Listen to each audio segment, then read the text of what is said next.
Critical Asset allows users to see where a downstream asset is being fed from.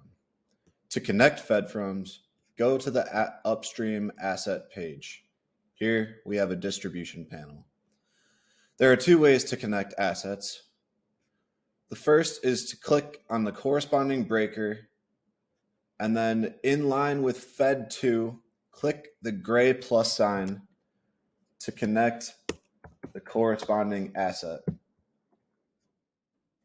Now, NR01 is corresponded to breaker NR01 on the distribution panel. In addition, you can use the Fed to button in the detail area of the page. Click the gray plus sign, add new Fed to asset. Click the asset, and in this case, there is not a specific breaker, so we will just connect the asset. Your Fed from is now connected and ready to view on the floor plan.